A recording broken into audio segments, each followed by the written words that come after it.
Hi everyone, it's Karen here and welcome back to my channel. Thank you so much for coming to visit me again.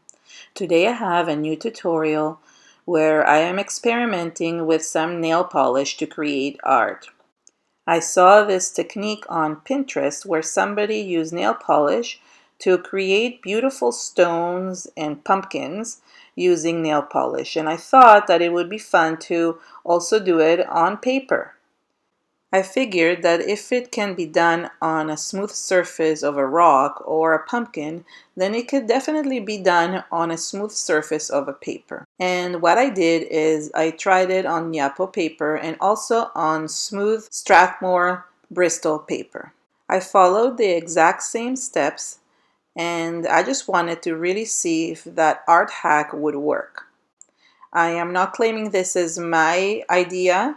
I really wanted to just try this out because I really thought it would be fun to try something like this. And I do like trying new ideas that I see. Later on, I went to YouTube to check and see if people had tried it on paper, and I saw that actually lots of people have tried it and it worked well for them as well. I really loved creating this marble-like texture and marbling my paper. It really looked good and it dried perfectly. For this technique to work, you need the following things. Obviously, you need nail polish, and I went around my house and gathered a bunch of different nail polishes that I had. You do need it to be fluid nail polish, so no old nail polish. They don't work as well.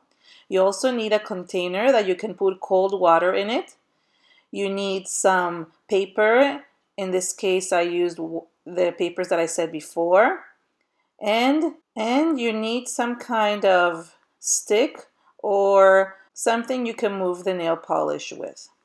I do recommend you having gloves, which you will see I put on after because my hands were getting really dirty from the nail polish and I didn't want that to happen. And I also recommend for you to have a mask because the nail polish smells really strongly. Unless that doesn't bother you, if you want to wear a mask and protect yourself, that's okay as well. Now the idea is really simple and I'm going to explain how I'm doing this. All you do is you take some nail polish and you start adding drops of it in the water. I am adding them randomly in different places, but you can also add them one inside the other. So when I saw on Pinterest, people were actually putting one inside the other one, but that didn't work that well for me. I'm not sure why. Maybe it had to do with the nail polish. Maybe mine was a little bit older. As I said before, it's better to have newer nail polish.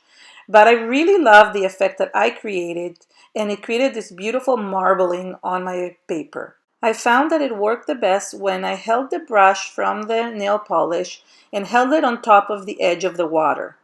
That way, it would let some of that nail polish spread a little bit bigger.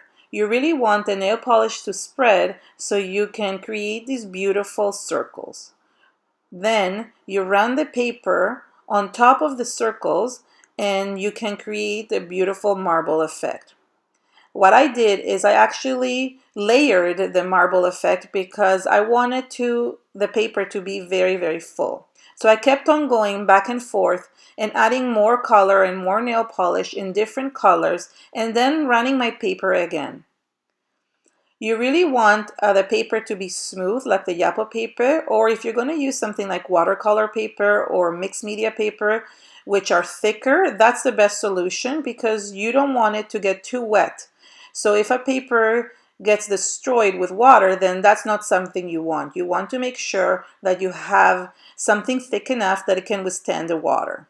So as you can see, it's just basically playing with the nail polish and adding one inside the other and creating these beautiful amoeba-like shapes. They're not really shapes, they're shapeless, but they look really cool. And when you drag your paper onto it, it creates these beautiful textures.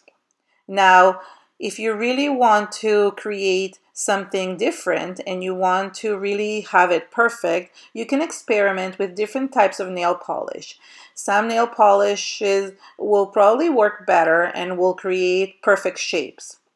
In order for yourself to use the nail polishes, you have to work really fast because as you can see, the nail polish dries up on the surface. So it's really important to continue working quickly and then adding the nail polish to the background. Whenever I had an empty spot, I went ahead and added more nail polish and then filled in the rest of the areas.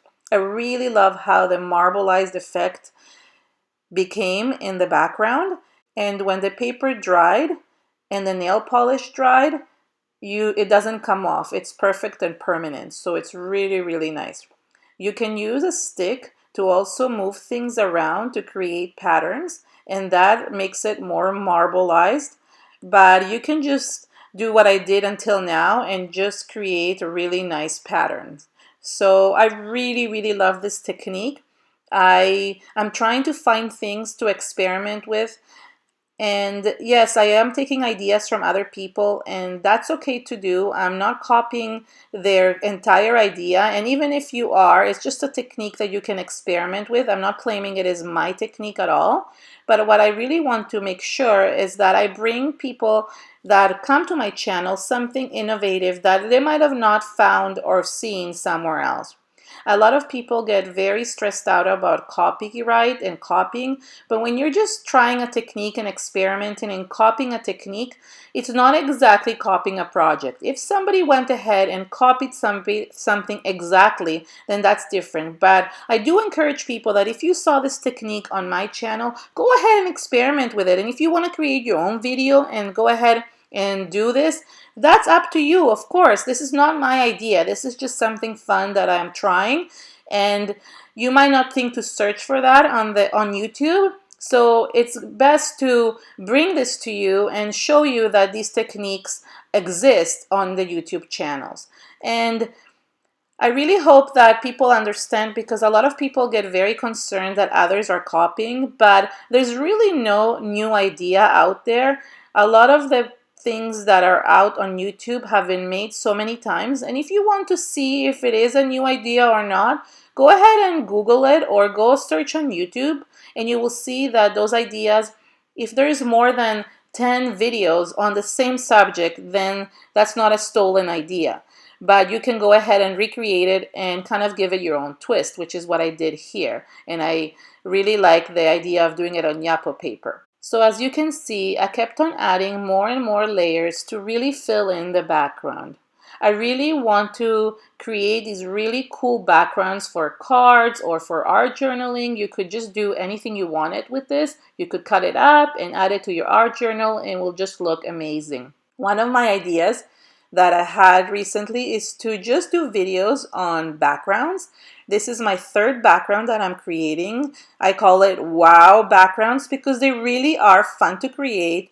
And I just want to give you the idea of how to create a background because I really love creating backgrounds. However, if you want to create something else with it, then just go ahead and create a project with it as well. And if you want to experiment, and that's fun as well.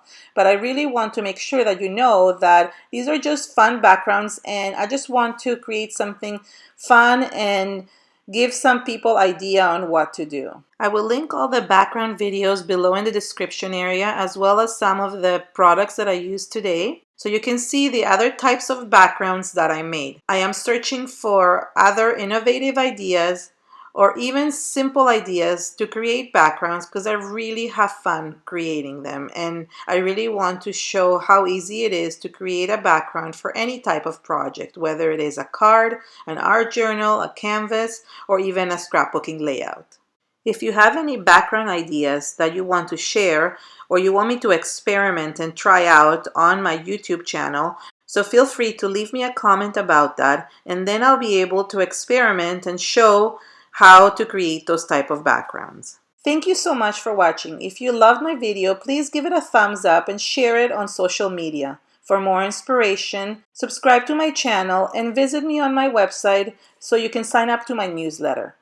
Thank you so much and have an amazing day. Bye!